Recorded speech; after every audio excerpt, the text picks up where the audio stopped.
Hi అందరికీ welcome to my world. My world means రీజోష్ world. అందరు ఎలా ఉన్నారు? నేనైతే చాలా బాగున్నాను. ఐ హోప్ మీరు కూడా బాగున్నారు అనుకుంటున్నాను. నా ఛానల్కి మొదటిసారి వచ్చినట్లయితే నా ఛానల్ని సబ్స్క్రైబ్ చేసుకోండి.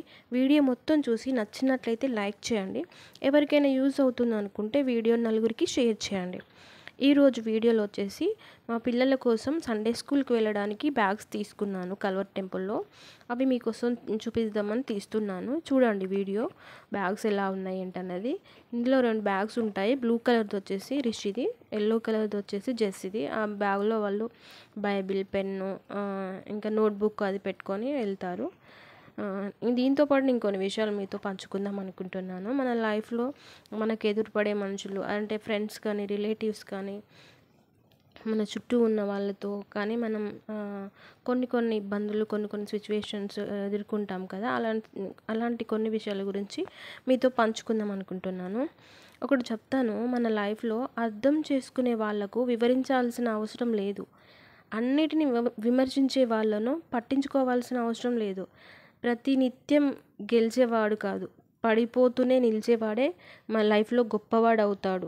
అంతేగాని మన చుట్టూ ఉన్న వాళ్ళు మనం ఏది చేసినా ప్రతిదాన్ని విమర్శిస్తూ, ప్రతి దాంట్లో తప్పులు తీస్తూ, మనల్ని తప్పుడు మనుషులుగా చిత్రీకరించడానికి ట్రై చేస్తుంటారు. వాళ్ళకు నువ్వు సమాధానం చెప్పాల్సిన అవసరం లేదు.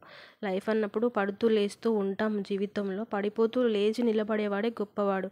అంతేగాని ఎప్పుడూ గెలుస్తూ ఉండాలంటే అది లైఫ్లో ఎవరికి కుదరదు కూడా. కానీ ఎన్ని సమస్యలు వచ్చినా జీవితంలో మనం చిరునవ్వుతో మౌనంగా ఉండాలి. అవి 2 గొప్ప ఆయుధాలు అన్నట్టు మన లైఫ్లో. చిరునవ్వుతో చాలా సమస్యల్ని మనం పరిష్కరించుకోవచ్చు. అంతేకాకుండా మౌనంతో కూడా చాలా సమస్యల్ని దగ్గరికి రాకుండా చేసుకోవచ్చు మనం. ఈ 2 గొప్ప ఆయుధాలుగా మనం పెట్టుకోవాలి. ఎందుకంటే మనం చాలా రకరకాల మనుషుల మధ్యలో ఉంటున్నాం కాబట్టి ఎలాంటి సిచ్యువేషన్స్ వచ్చినా ఫేస్ చేసుకోవాలంటే ఈ 2 గొప్ప ఆయుధాలుగా ఉండాలి, చిరునవ్వు అనేది, మౌనం అనేది. ఇంకొకటి, కొంతమంది ఉంటారు మన జీవితంలో మనకు ఎదురుపడుతూ ఉంటారు. పూర్తిగా తెలుసుకోరు, ఏది పూర్తిగా తెలుసుకోకుండా నోరు జారుతూ ఉంటారు. అది కలిగించే గాయం దెబ్బ కంటే ఎక్కువ బాధపడేటట్లు చేస్తుంది మనల్ని. ఒక మనిషిని ప్రేమించాలి అన్నా, ఒక మనిషిని విమర్శించాలన్నా పూర్తిగా తెలుసుకోవాలి. అంతేకాని సగం సగం తెలుసుకొని, సగం తెలిసి సగం తెలియక మాట్లాడితే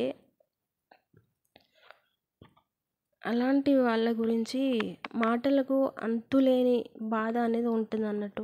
తెలిసి తెలియక ఒక మనిషి గురించి మనం తప్పుగా మాట్లాడడం, అలాంటి మాటలు చేసేవాళ్ళు చాలామంది మన లైఫ్లో ఎదురుపడుతూ ఉంటారు. సో అలాంటి వాళ్ళ గురించి కొంచెం జాగ్రత్తగా ఉండాలి. కానీ మన సంతోషాన్ని వేరే వాళ్ళలో అసలు ఎత్తుకోవద్దు. మనం ఎలా ఉండి హ్యాపీగా ఉంటాము అనే దాని గురించి మనం చూసుకోవాలి. మన సంతోషం గురించి మనం ఆలోచించుకోవాలి. కానీ ఎదుటి వాళ్ళలో మన సంతోషాన్ని ఎత్తుకోవాలంటే ఎప్పటికీ మనం సంతోషంగా ఉండలేం. మన చుట్టూ ఉన్న వాళ్ళని మనం మెప్పించాలి, వాళ్ళకి ఇష్టం వచ్చినట్లు ఉండాలి లైఫ్లో అంటే అది జరగని పని. ఇంకా మన చుట్టూ ఇప్పుడున్న కాలంలో అయితే మన చుట్టూ మన ప్రతి చిన్నదాన్ని విమర్శించే వాళ్ళే మనకి ఎక్కువగా ఎదురుపడుతూ ఉంటారు.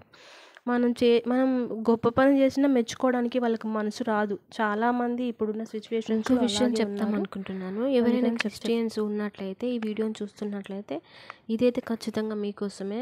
నేను ఒక క్రిస్టియన్ని అయినా సరే ఈ విషయం నేను చెప్తున్నానంటే అర్థం చేసుకోండి ఎందుకు చెప్తున్నాను అనేది. ఈ మధ్య కాలంలో జరుగుతుంది ఇలా. ఎందుకంటే ఎవరైనా క్రిస్టియన్స్ పడిపోతుంటే, తప్పిపోతుంటే వాళ్ళు కావాలని చేయరు.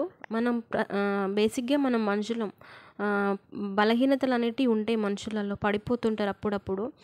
ఇంకో విషయం చెప్తానండి, పడిపోయినా సరే లేచి నిలబడేవాడే అసలైన క్రిస్టియన్. ఎందుకంటే ఎన్నిసార్లు పడిపోయి వాళ్ళు తిరిగి లేస్తారు. ఎందుకంటే దేవుడి వాక్యం వాళ్ళని పడనివ్వదండి.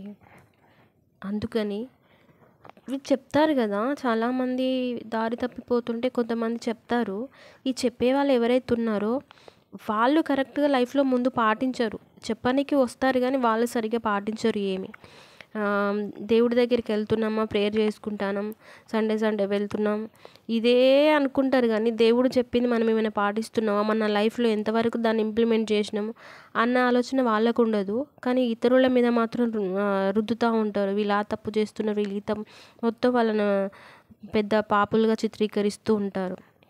అది చాలా పెద్ద మిస్టేక్. ప్లీజ్ మీలో ఎవరైనా చేస్తున్నట్లయితే దాన్ని ఇప్పుడే ఆపేసేయండి. ఎందుకంటే మనం ప్రేమించే వారిగా ఉండాలి, హింసించే వారిగా కాదు.